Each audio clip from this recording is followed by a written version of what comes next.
Hi everybody, welcome to Ask Jenny K. I'm so glad you guys are here. I know terms are something that we all have to deal with and we get confused about, and there's a lot of jargon in the quilting world. So we're going to talk about those. Before we get started, I want to give a couple shout outs today. First, check out this awesome shirt. This shirt is from, I got it from Teresa at Stitchin' Tree Quilts. They have an awesome Block of the Month program, and I really like it. It's a good program, so be sure to check them out.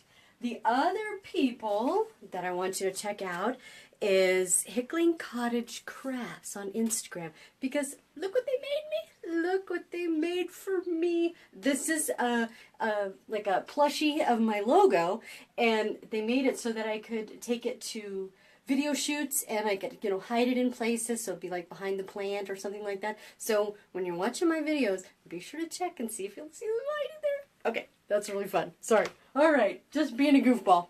Okay. Oh, wait, one other thing. There.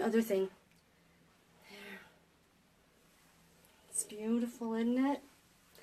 This free pattern can be yours if you sign up for my newsletter. I'll trade you. I'll send you my newsletter with my tips and tricks and dates that I'm going to do stuff and links to all my things, and I'll give you this free pattern when you sign up for it. So I hope you take advantage of that. This is one of my favorites called How Many Circles, and of course it's blue, so I love it. All right, so let's get started. Quilting terms.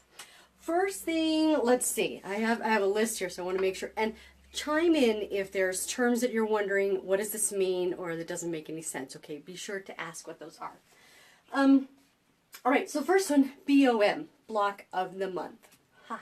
So when you see BOM in capital letters, that's what it means, Block of the Month. Remember a couple weeks ago when I did the Confessions of a Fabric Snob, I talked about gray goods? This is how it's spelled, not like the color or the last name or something. It's spelled like grudge goods. But I mean, it's pronounced gray goods, and that stands for the basic woven fabric that is used in the manufacturing of quilting fabric, or any kind of fabric, really, that's woven. Okay, then woof. This is an important one. Woof means width of fabric. So in the directions say cut it on the width of the fabric. When they say WOF, that means width of fabric. And there's another one that I use a lot, which is LOF. In my patterns lately, I've been using that a lot because LOF means the length of fabric. So say like you're cutting a border fabric and you want the design, the little houses to go all the way down the border. Let's say cut it the length of the fabric first, and then you go and cut the width of the fabric to get the other borders. So just keep that in mind. LOF is length of fabric. Fat quarter. Oh, no, let me get to pigs first. Pigs, projects in grocery sacks. Tell me the truth.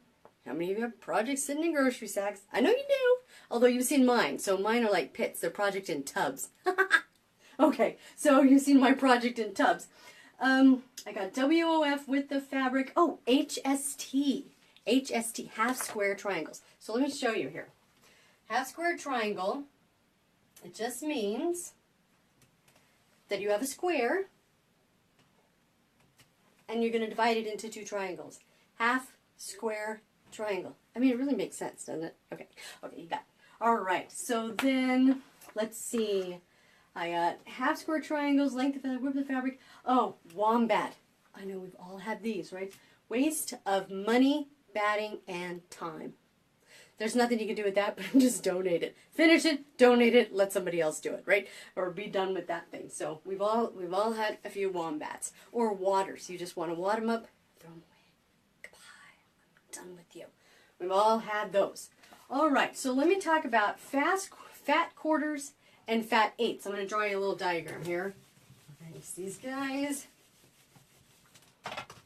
So a fat quarter means that you have 1 yard of fabric and a fat quarter takes it and divides it down the middle this way and that way. 1, 2, 3, 4. What it does is it gives you more real estate to do things. So for example, if you want to bind a quilt, oh, Oh, I see. I just see a note here. Just FYI, the words are all coming out backwards. Wow.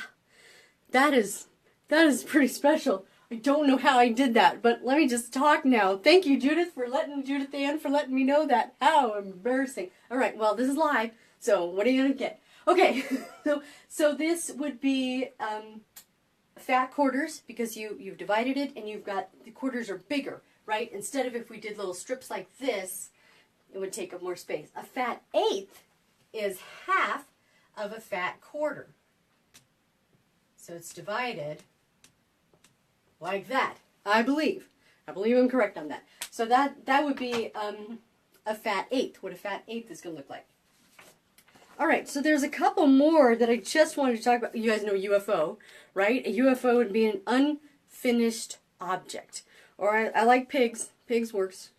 Or whips. Whips in progress. I think that's just a more elevated way of thinking about it, that it's a whip in progress. You get it done. You're progressing, but you're not quite done with it yet. Okay. Oh, yeah. Another loft. Loft. We hear the term loft or a quilting loft. Weight or low loft or high loft. I just wanted to show you guys. This is a low loft. And this is a quilt sandwich, by the way. A sandwich being that you have your batting in the middle, your top, and your backing. So that makes the quilt sandwich. Huh. You see how that's nice and thin. It's a very thin batting. This one is a very thick batting. This would be a high loft batting. Can you see that? That would be a high loft. So when the pattern says low loft for quilting or quilting stuff, this is probably what you're looking for. If you want it to be a little puffier, this would be what you're looking for. There you go. All right, want to make sure I covered loft and sandwich. I got wombats, a waste of time. Batting, money, batting, and time. I think that's just beautiful. By the way, I got this list off of Quilting Bug, Quilt Bug, online, and they have the most extensive list of these things that I've ever seen. And there was a couple more that I highlighted that I wanted to cover. Oh, jelly rolls. Okay, technically jelly rolls, I believe, is a term that belongs to Moda. It's a copyrighted term from the Moda Fabric Company. Other companies have come up with their own terms. You've got Bali Pops, Tonga Treats, those kinds of things. I think just Tonga Treats. Anyway, so other companies have come up with their own terms to do that, but essentially they all mean the same thing, a pre-cut 2.5-inch strip. And those packs go together because what they do, right, it's the manufacturer's way of chumming. They want to get that fabric out to you, they want to get you interested in it, so they'll chum. They'll throw out the packages of 2.5-inch strips that show everything in the collection, so you get excited about it. And then when it comes to your shop, you're going to want to buy the yardage. So usually the jelly rolls and those things follow ahead of those. Follow ahead of the fabric actually arriving on the shelves. All right, let me see if there were any other terms. Oh yeah, I covered gray goods. Jelly rolls, like I said, that's a trademark term. Same thing with minky. Minky or cuddle fabric, which I use a lot of. I've made some quilts with it. Cuddle is a Shannon Fabrics name. Minky, spelled one way, M-I-A-K-E-E, I believe belongs to Moda again. But then Minky, M-I-N-K-Y, is just the name for that kind of soft, baby, cuddly fabric. It's one of those copyright things, that's right. You're going to make a Xerox of something. I mean, we don't hardly have to do that anymore, but you might make a Xerox of something, and you call it a Xerox or a Kleenex. It kind of just blends in, you don't really notice it much. All right, so I think that is it for this time. Next time, I am going to be, I'm not going to be here next week. I know it's really sad. I'm going to take a vacation. We're going to go camping, so I'm not going to be here next week. But for the time after that, I think what I'm going to cover is how to cut the panels, you know, the center panels that are going to go in your quilt, how to cut those panels, and also, what if they're the wrong size? What do you do? I have a great solution for you. So thank you guys so much for joining me. Again, if you have any other questions after watching this, please post them, any other terms that I can come up for you, that I can get the answers for you. I would love to help you out there. And thank you guys for tuning in. I'll see you next time.